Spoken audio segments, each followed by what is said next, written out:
नमस्कार प्रेक्षकांनो, आजच्या भागाची सुरुवात तिलोत्तमापासून होते. सारंग पायऱ्यांवरून खाली येतच असतो तर ती त्याला विचारते, सारंग आहे का 5 मिनिट आईसोबत बोलायला? तर सारंग बोलतो, नाही, मी खूप घाईमध्ये आहे, एक इम्पॉर्टंट काम आहे. तर तिलोत्तमा बोलते, तू दरवेळेस असंच बोलतो, रात्री जे काय झालं त्यावरून नाराज आहेस का? तर सारंग बोलतो, तुझ्याकडून तरी मला ही अपेक्षा नव्हती. तर तिलोत्तमा बोलते, पण हे सगळं मला देखील मान्य नव्हतं आणि हो, मी याविषयी मोनिकाशी बोलले आहे. हे सगळं असं परत माझ्या घरात मला चालणार नाही. आणि तू खरंच याच गोष्टीवर नाराज आहेस की दुसरं काही झालं आहे? तू त्या गुरुकुलमध्ये कधी गेलायस का? तर सारंग बोलतो, नाही आणि जाणारही नाही. आणि तो तिथून रागाने निघून जातो.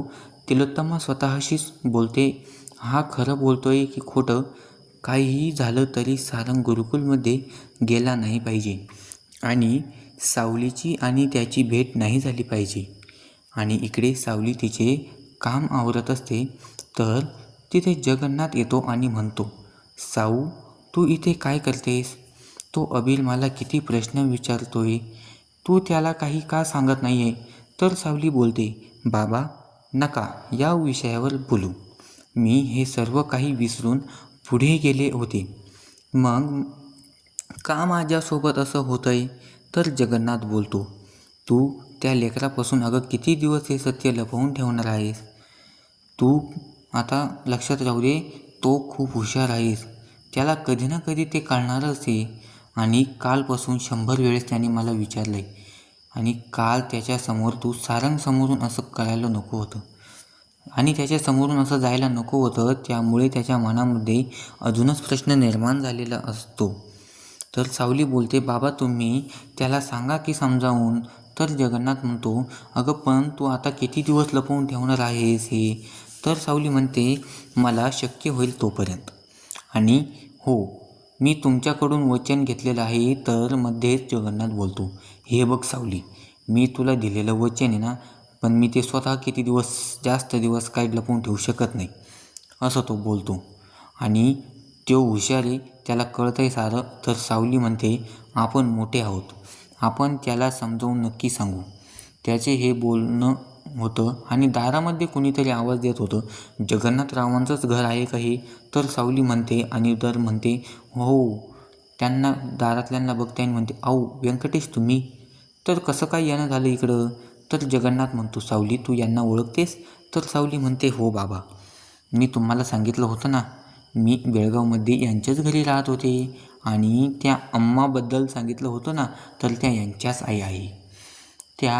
त्यांनी माझा खूप चांगला सांभाळ केला होता की. तर जगन्नाथ म्हणतो, या आणि त्यांना बसवण्यासाठी सांगतो आणि चहा आणि पाणीबद्दल विचारतो. तर व्यंकटेश नको म्हणतो आणि सावली पाणी आणायला जाते. तर जगन्नाथ म्हणतो, तर आज तुमच्यामुळे माझी लेक माझ्याजवळ आहे, जर तुम्ही नसते तर काय झाले असते कुणास ठाऊक. तर व्यंकटेश बोलतो, असं काही नाही हो. तेवढ्यात सावली पाणी घेऊन येते आणि विचारते, तुम्ही असं इकडे अचानक कसं काय? लय लांब गरका मारलाय आज? मग व्यंकटेश सावलीला सांगतो, अगं त्या रतनने खूप गोंधळ घालून ठेवलाय ग तिकडे. त्याने आपलं दुकान देखील गुंडांना पाठवून बंद करून टाकलं. नंतर मग मी नोकरी शोधली तर तिथे देखील गुंडांना पाठवून मला नोकरीवरून काढून टाकलं ग. मग अम्मा म्हणाली, यावर सावलीच काही उपाय काढून देईल आणि तिनेच मला इकडे यायला सांगितलं बघ की. तर काही मला सुचतच नाही, म्हणून म्हणतो मी आता तूच काहीतरी कर. तर जगन्नाथ म्हणतो, तुम्ही आता माझ्या लेकीसाठी खूप काही केलेलं आहे, तर तुम्ही आता रतन शेठचं टेन्शन घेऊ नका. त्याचं काय करायचं आहे, कसं काय करायचं आहे ती मी आता माझं बघतो. आणि हो, तुम्हाला आवडेल अशी नोकरी देखील मी तुम्हाला शोधून देतो, तुम्ही नका काळजी करू. तर मित्रांनो, आता जगन्नाथ नेमकं आता काय करणार हे आपण बघणार आहोत, तर कंटिन्यू राहा. तर आता जगन्नाथ म्हणतो, तुम्ही आता जेवण करून घ्या.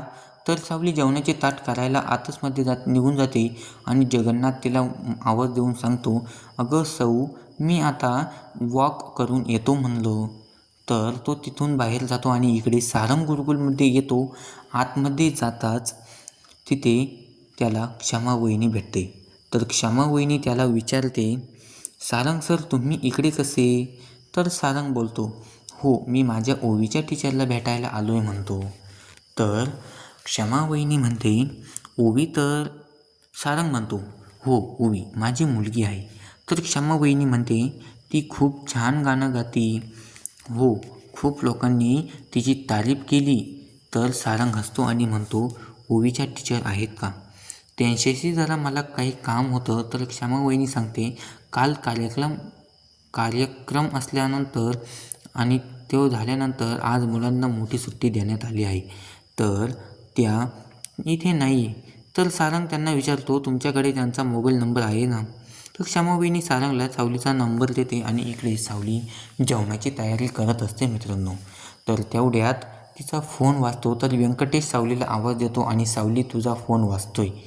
तर सावली व्यंकटेशला फोन उचलण्यासाठी सांगते आणि ती देखील बाहेर येते आणि व्यंकटेशला म्हणते, कालच्या कार्यक्रमानंतर खूप लोकांचे फोन आले आहेत. कालच्या गाण्याची खूप तारीफ करत होते ते. तर असेल कोणाचा तरी फोन उचला. तेवढ्यात जगन्नाथ देखील येतो. व्यंकटेश कॉल उचलतो. तर सारंग म्हणतो, सावली आहे का तिथे? तर व्यंकटेश म्हणतो, हो आहे ना, पण तुम्ही कोण? तर सारंग सांगतो, मी सारंग मेंदळी. तर व्यंकटेश सावलीला सांगतो, अगं कुणीतरी सारंग मेंदळे म्हणून आहे की, आणि फोन सावलीकडे देतो. सावली फोन घेते. सारंग तिकडून हॅलो म्हणतो. तर सावली फोन कट करून टाकते मित्रांनो. तर जगन्नाथ सावलीला म्हणतो, तू का कॉल कट केला? त्यांनी केला होता ना, तर स्वतःहून कॉल तर बोलायचं. तर सावली म्हणते, मी हे सगळं विसरून माझ्या जीवनामध्ये पुढं जाण्याचा प्रयत्न करते. तर आता का ते कॉल करतायत? त्यांनी त्यावेळेस डिवोर्स पेपर्स पाठवले मला. तर जगन्नाथ बोलतो, सारंग आला होता का पेपर घेऊन? नाही ना. आणि तुला काय माहीत त्यांनी त्यांच्या मर्जीने पेपर साईन केले म्हणून? तर सावली म्हणते, मग कुणाच्या मर्जीने असेल बाबा? त्या तिलोत्तमाच्या त्यांच्या आईच्या? तर हे तर खूपच चुकीचं आहे. मागे जे काही झालं त्यावेळेस देखील माझी चूक होती. आणि जेव्हा मी त्यांना निरोप पाठवला तर त्यांनी काय केलं, 4 गुंडे पाठवली. तर जगन्नाथ म्हणतो, हे बघ सावली, काहीतरी चुकीचं वाटतंय. सारंग असं नाही करू शकत आणि हे सगळं तुम्ही बोलल्याशिवाय नाही कळणार. तर तुला बोलायला पाहिजे होतं. इकडे ओवी तिचा अभ्यास करत असते. तेवढ्यात तिथे मोनिका येते आणि मित्रांनो, तर मोनिका ओवीला विचारू लागते, काल तू वाचली माझ्या हातातून. पण हो, प्रत्येक वेळेस असं नाही होणार. प्रत्येक वेळेस थोडी ना थोडी तुझी अमृता काकू तुला तुझ्याजवळ असणारी वाचवायला.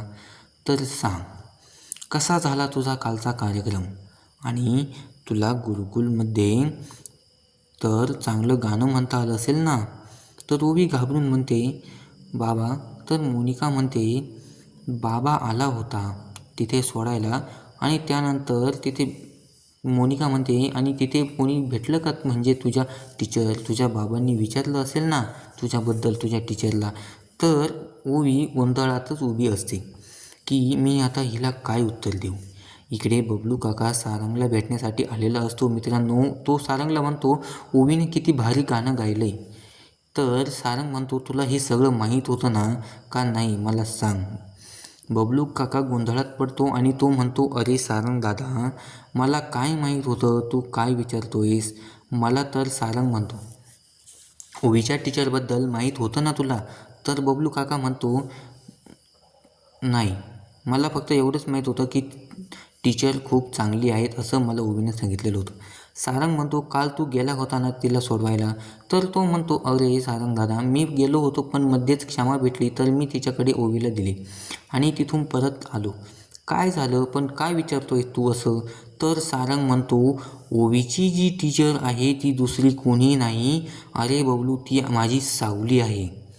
असं बबलू काका ऐकतो. तर बबलू काका म्हणतो, सावली वहिनी, ती इतक्या दिवस पुण्यामध्ये होती आणि आपल्याला माहीतसुद्धा नव्हते. बरं जाऊ दे, पण आता कळलं ना आपल्याला ती गुरुकुलमध्ये आहे. चल जाऊयात, आपण तिच्याशी बोलूया. तर सारंग म्हणतो, काही उपयोग नाही, तिला बोलायचंच नाही आहे माझ्यासोबत. तर बबलू म्हणतो, का तुमचे बोलणे झाले आहे ना, का तुम्ही भेटला होता का? सारंग म्हणतो, मी तिला कॉल केला होता पण तिने कॉल बंद करून टाकला.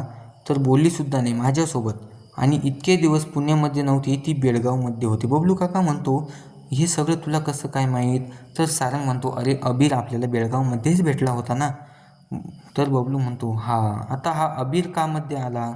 तर सारंग म्हणतो, अरे सावली अबीरची आई आहे. तर मित्रांनो, बबलू काका देखील आता गोंधळात पडतो. तर प्रेक्षकांनो, आता सारंगला कळेल का की अबीर आपलाच मुलगा आहे म्हणून, की त्याला पण होणार आता गैरसमज होईल आणि तो जाईल का इथून आता तो सावलीसोबत बोलायला? तर पुढचा भाग बघण्यासाठी मित्रांनो, चॅनलला लगेच सबस्क्राईब करा, व्हिडिओला लाईक करा आणि हो, पुढचे एपिसोड बघण्यासाठी मित्रांनो आपल्या चॅनलला पुन्हा एकदा नक्कीच व्हिजिट करा. धन्यवाद.